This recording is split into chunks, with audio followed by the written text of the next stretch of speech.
Hello friends, welcome to defence matrix. तो दो news निकलकर सामने आ रही है इंडियन एयरफोर्स की साइट से, जिसमें से एक नेगेटिव है और एक पॉजिटिव है। पहले नेगेटिव न्यूज़ को डिस्कस कर लेते हैं।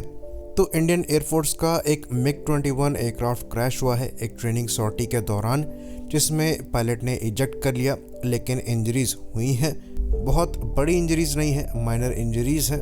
ये इंसिडेंट जो है ये सूरतगढ़ के पास हुआ है, जो कि राजस्थान में है।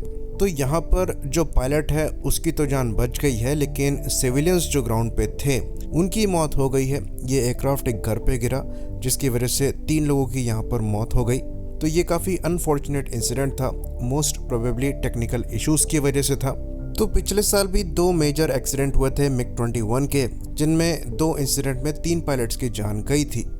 वहीं पर 2021 में भी MiG-21 एक क्रैश हुआ था जैसलमेर में, जहां फिर से पायलट की मौत हो गई थी। उसके बाद 2021 में ही अगस्त में एक MiG-21 क्रैश हुआ था, जिसमें पायलट ने इजेक्ट किया था। उसके बाद 2019 में एक और MiG-21 क्रैश हुआ था, जहां अगेन दोनों पायलट ने इजेक्ट किया था। तो MiG-21 के जो क्रैशेस हैं ये 1 या 2 ऑलमोस्ट हर साल होते हैं, और मैक्सिमम केसेस में पायलट्स की जान चली जाती है, और रेयरली पायलट बचते हैं, जहां पर इंजरीज उनको अच्छी खासी हो जाती हैं, और कई मौक़ों पर वो दोबारा प्लेन उड़ाने लायक नहीं बचते हैं। फिर हर क्रैश के बाद ये कहा जाता है कि ये एयरक्राफ्ट फ्लाई कर रहे हैं, इनकी मेंटेनेंस प्रॉपर है, ऑपरेशनल रेडी है। पर ये फैक्ट डिनाई नहीं किया जा सकता कि इनकी टेक्नोलॉजी जो है ये दशकों पुरानी है। यहाँ पर एवियोनिक्स अपग्रेड ज़रूर किए गए हैं, पर सेफ्टी को लेकर यहाँ पर मॉडर्न एयरक्राफ्ट जितना रिडंडेंसी नहीं है। यहाँ तक कि जो इजेक्शन सीट है ये भी 0-0 इजेक्शन सीट नहीं है। ऑल्दो ये ऑप्शन MiG-21 के अपग्रेड में ऑप्ट किया जा सकता था, लेकिन इसको चूज़ नहीं किया गया।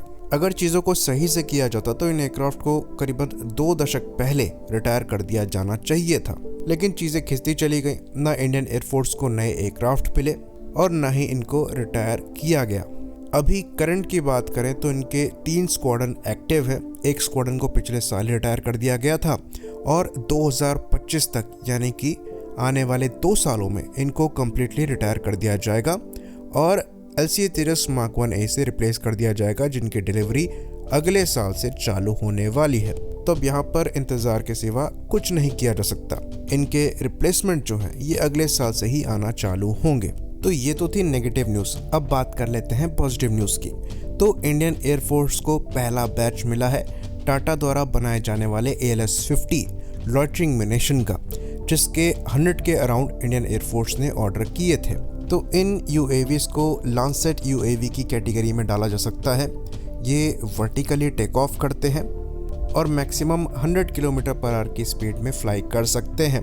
साथ ही साथ 50 किलोमीटर दूर टारगेट को डिस्ट्रॉय कर सकते हैं, जिसमें ये खुद टारगेट की तरफ बढ़ के और उससे टकराकर ब्लास्ट होते हैं। तो ये 6 किलोग्राम तक का एंटी आर्मर वॉरहेड कैरी कर सकते हैं और 1 घंटे तक के एंड्योरेंस के साथ आते हैं।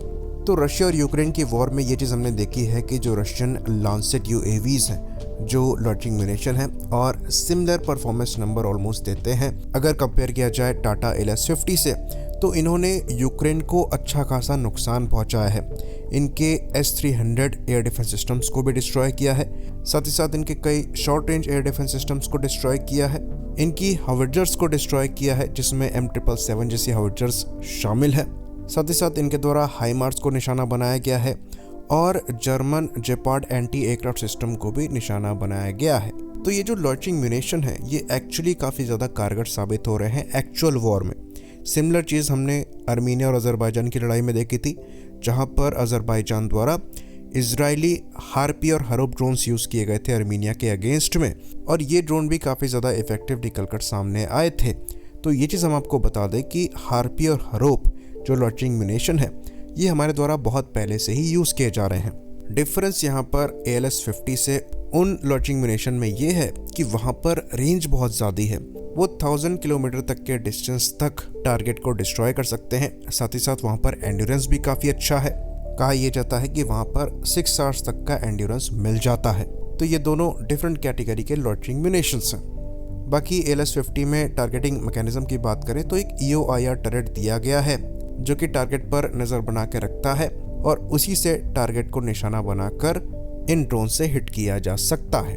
तो ये एक अच्छी न्यूज़ है कि इंडियन एयरफोर्स द्वारा इन इम्पॉर्टेंट कैपेबिलिटी में अपग्रेड किए जा रहे हैं, वो भी इंडिजिनस सिस्टम्स से।